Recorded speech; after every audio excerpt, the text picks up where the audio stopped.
안녕하십니까. 조금 전 배포해드린 보도자료를 바탕으로 해서 제1차 산업융합규제특례 심의의 심의 결과를 설명드리도록 하겠습니다. 오늘 심의는 우리나라 최초로 규제 샌드박스를 산업 현장에 실제로 적용하는 기념비적인 의미가 있습니다.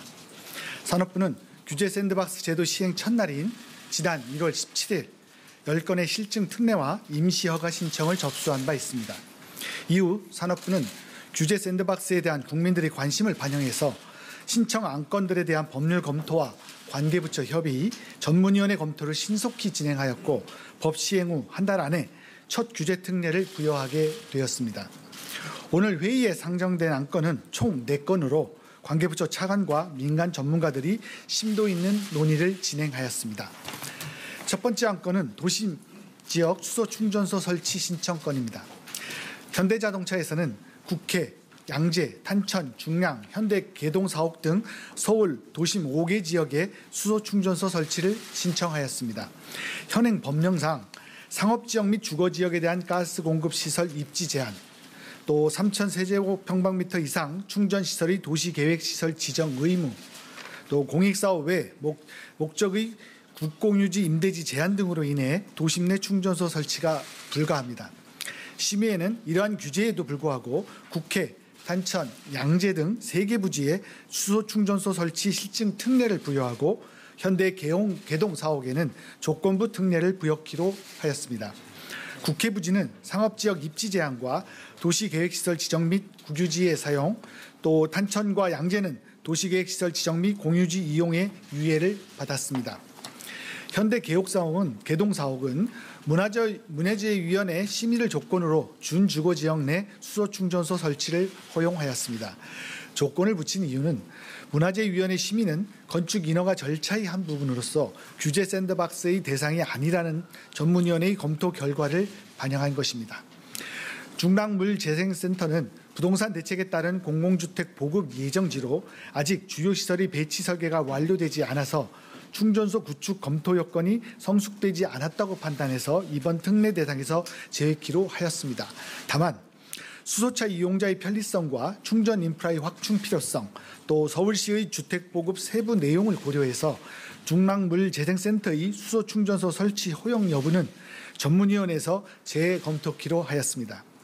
이번 특례 부여로 차량 접근이 용이한 도심에서 수소차 운전자들이 편리하게 충전할 수 있게 되어 수소차 보급 확산에 기여하리라 기대합니다.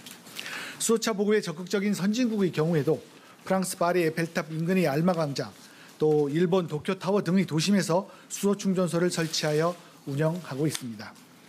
두 번째 안건은 DTC 유전체 분석을 통한 맞춤형 건강증진 서비스입니다. 주 마이크로젠은 개인 유전체 분석을 통해서 질병 발생 위험을 측정하는 실증 특례를 신청하였습니다. 현재 우리나라는 병원이 아닌 비의료기관이 실시할 수 있는 유전체 검사 항목이 체내 질량 지수, 또 콜레스테롤, 혈압, 탈모, 카페인 대사 등 12가지 항목으로 제한되어 있습니다.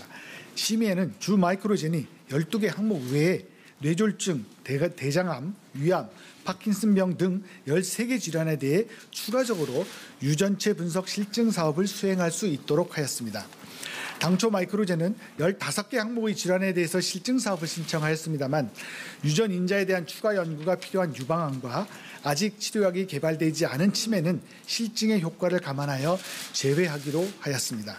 다만 후발성 알츠하이머 치매에 대해서는 추후 전문위원회를 거쳐서 실증 특례 허용을 재검토키로 하였습니다. 이번 실증 특례는 인천경제자유구역 거주 성인 2,000명을 대상으로 2년간 제한된 범위에서 연구 목적으로 진행이 됩니다. 이번 특례를 계기로 해서 우리 국민들이 유전체 분석 서비스를 보다 쉽게 활용할 수 있게 됨으로써 바이오 신시장 확대와 함께 국민 건강 증진에 도움이 되기를 기대합니다. 세 번째 안건은 디지털 버스 광고입니다. JG 인더스트리 주식회사는 버스 외부에 LCD, LED 패널을 부착해서 광고판으로 활용하는 실증을 신청하였습니다.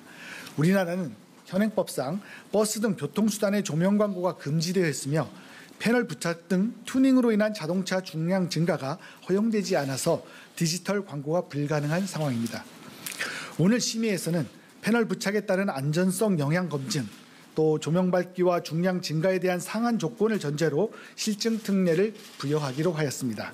특히 광고 조명이 다른 운전자에게 방해되지 않도록 현행 택시 광고 시범 사업 수준으로 우선 추진을 하고 안전성과 광고 효과 등을 검토하여 단계적으로 상향해 나갈 예정입니다. 디지털 버스 광고 서비스로 재난 등의 긴급 정보 실시간 전파, 또 도시공간 분위기 개선, 광고 콘텐츠 및 관련 시장 확대 등의 효과가 있을 것으로 예상됩니다. 마지막 안건은 앱 기반 전기차 충전 콘센트입니다. 주 차지인은 일반 220V용 콘센트를 활용해서 전기차와 전기 이륜차를 충전하는 앱 기반 콘센트에 대한 임시 허가를 신청하였습니다. 현행 법령상 전기차 충전기를 갖춘 경우에만 전기차 충전 사업으로 등록할 수 있고 일반적인 콘센트를 활용한 사업은 불가능합니다.